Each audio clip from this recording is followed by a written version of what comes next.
வருதா வரலையா? அம்மா வீட்டு ஜனத்துக்காக இல்லை தாய் வீட்டு ஜனத்துக்காக சகோதரிமார்களும் உடன்பிறப்புகளுக்காக தங்களுடைய வீட்டாருக்காக சகோதரமார்களும் கணவன் மனைவி சண்டை யாரால? அவங்க வீட்டு ஜனம் இவங்க வீட்டு ஜனம். இப்படி இங்கே என்ன சொல்லுது? ஜாதிகளை உன்னை ஜனத்திலிருந்து பிரித்தெடுத்தேன். கர்த்தர் பரிசுத்தமான வாழ்க்கை வாழ்ந்தால் குடும்பத்தில் பிரச்சனை வராதியா அப்படின்னு வேதம் சொல்லுது. தம்முடைய பரிசுத்தவான் என்னான் என்பதை கர்த்தர் நிரூபிப்பான்னு சொல்லிட்டு இவர் ஆரம்பிக்கிறாரு. அப்புறம் எல்லாம் மண்ணுக்கீழே போயிடுறாங்கன்னு வேறு.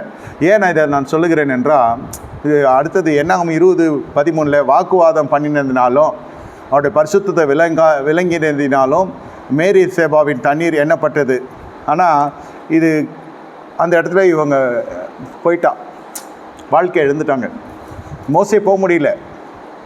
அடுத்த சந்ததியில் 2 பேர் தான் போகிறாங்க, காலேபும் யோசுவாவும். இவ்வளோ தூரம் பாடுபட்டு முடியலையே. ஏன் நான் இதை அவங்களுக்கு எடுத்து சொல்கிறேன்னா, இந்த பரிசுத்தவானோட பட்டியலில் வருகிற பொழுதே இந்த மாம்ச பலவீனம் வந்துடும், உடஞ்சிரும். எங்கள் அண்ணன் எங்கள் அக்கா அது எப்படியா நீ சொல்வ? ஒரு அம்மா புருஷனுக்கு இது எப்படியா நீ சொல்வ? எங்கள் ஊர் ஜனத்தை பற்றி பேசுகிற நீ? இவர் இது இந்த ஸ்டோனில் ஆரம்பிச்சுன்னா அவர் எல்லா அந்நிய பாஷை இங்கே பேசிட்டு வீட்டுக்கு போய் என்ன பாஷை பேசுவாங்க? குடும்ப சண்டையில் கர்த்தராகிய இயேசு கிறிஸ்துவிலே உயிர்த்தெழுதப்பட்ட பிதாவாகிய தேவனுக்கு ஸ்தோத்திரம் சொல்லுவாங்க. அந்த மௌலை இந்த மௌலைன்னு அவரு. இது எக்ஸ்ட்ரீமாக போனோன்னு அது அப்படியே என்ன சொல்கிறது, பாக்ஸிங் ஆகிடும்.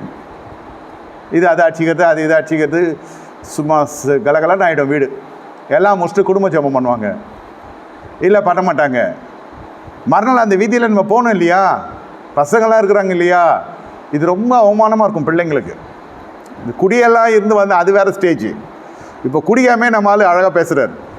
குடிச்சிட்டு பேசினார், இப்போ குடிக்காமல் பேசுகிறாரு. இது எப்போ தான் ஏன் முடியும்? எங்கள் வீட்டில் எவ்வளோ கிறிஸ்தவ குடும்பங்களுக்குள்ளே இது நடக்குது இல்லை?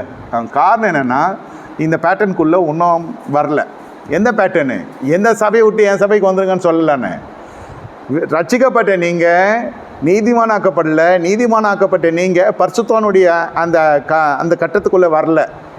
வந்தால் அங்கே எல்லாத்தையுமே டிஸ்கனெக்ட் ஆகிடும். யார் இன்றைக்கே சொல்கிறேன், உங்கள் சரீரத்துக்காக நீங்கள் பேசுகிற மாதிரி அது. அவன் உண்மையிலே ஒரு தின்ன தூங்கியாக இருப்பான். என் கூட பிறந்தவன், என் மனைவியின் கண்ணுகளுக்கு மட்டுமா தெரியும், எனக்கு தெரியும். நான் அப்படி கண் சாடையாக இருக்கிறது.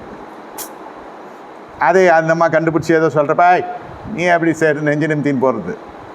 வாய் பேச்சு போய் கை ஓங்க போய் அதுக்கப்புறம் ஐயோ என் தெய்வமே. இப்போ எங்கே போகுது வண்டி? போயிடுச்சு மறுபடியும் டாஸ்மாக் கடைக்கு. Can you follow what I am trying to express? முடிஞ்சிச்சு. ரட்சிப்புக்கு புற்றுப்புள்ளி வச்சிட்டா என் அண்ணனோ தம்பியோ.